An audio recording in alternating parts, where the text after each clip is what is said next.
Hello and welcome back to a one-of-a-kind chess game that was played in 1951 between Jan Foltys, who was playing as white, and his opponent, grandmaster from Hungary, Laszlo Szabo. This game contains one of the prettiest chess endgames you've ever seen and a truly instructive one, so you will enjoy it. As you saw from the thumbnail, I will not spoil anything else. Let's enjoy this beautiful game. Jan Foltys opens the game with e4, we have e5, and after knight to f3, knight to c6, and bishop b5, we are in Ruy Lopez. a6 for black, bishop retreats to a4, and we have knight to f6. This is Morphy's defense. White decided to play d4, all standard theory. We have e takes on d4, and right now white castles.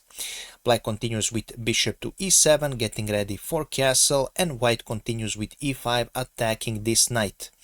Knight goes on e4, white continues the pressure with rook to e1. Now it is time for this knight to retreat. He goes on c5, also attacking this bishop.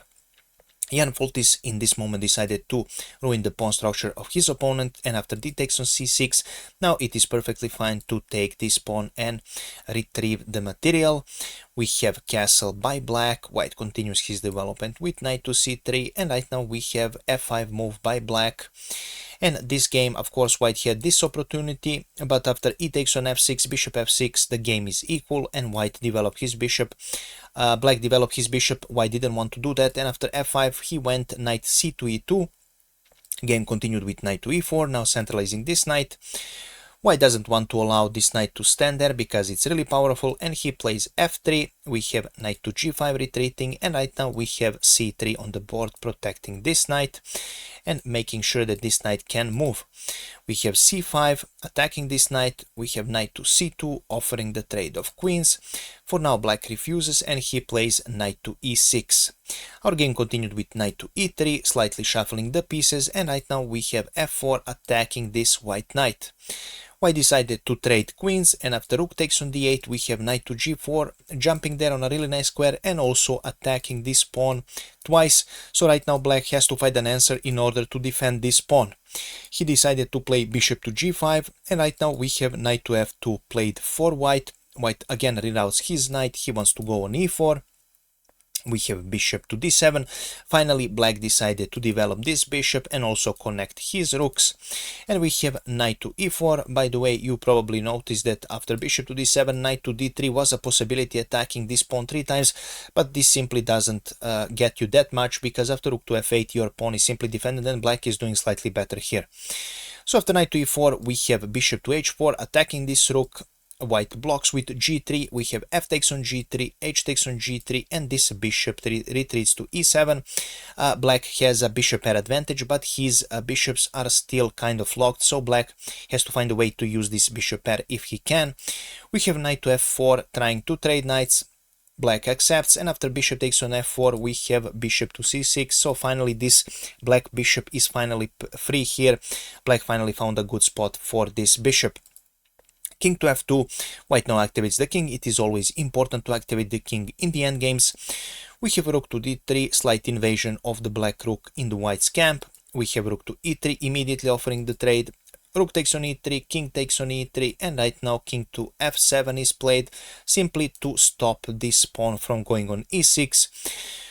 We have bishop to g5 offering the trade, and right now firstly we have bishop picking up on e4. Now what followed was bishop to e7, of course, because if you decide to take this then your bishop will fall and you will lose a piece. So bishop takes on e7, and right now black uses this move to play bishop takes on f3, because right now if white takes, black will take and black will have a pawn up. Of course white also uses this situation to retreat his pawn, and also has the balance in material with bishop takes on c5, and right now we have bishop to d5 played for black. And right now we are coming into the critical part of the position. We are deep into the endgame, and now you will see the first mistake that white made that make him slightly going towards the loss.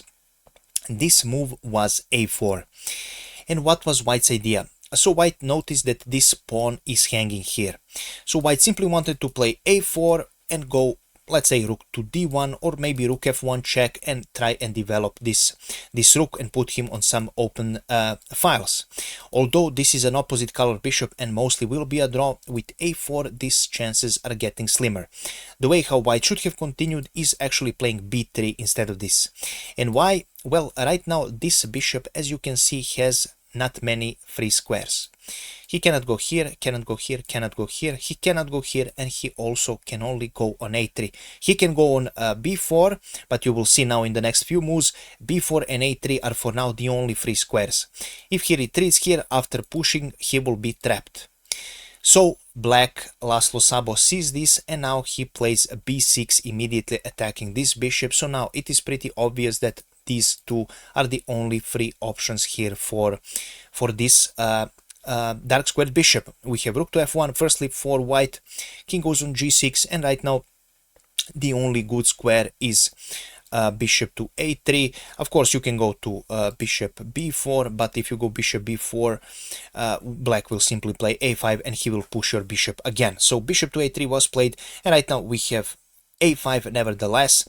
So as you can see, this bishop is locked here and it looks like a big pawn, as they say in chess. And now another crucial mistake after a5 here, white decided to play a rook to f8. This is a huge mistake. Computer actually recommends playing rook to d1 here with an equal play, at least by computer evaluation. This is definitely going to be hard. But rook to f8, white played thinking that he will go into an opposite colored bishop endgame. And as you all know, when you have opposite colored bishops, you can even draw when you are 1, 2 or even 3 pawns down. This is how the situation usually goes in opposite color bishops, and these games are usually drawn.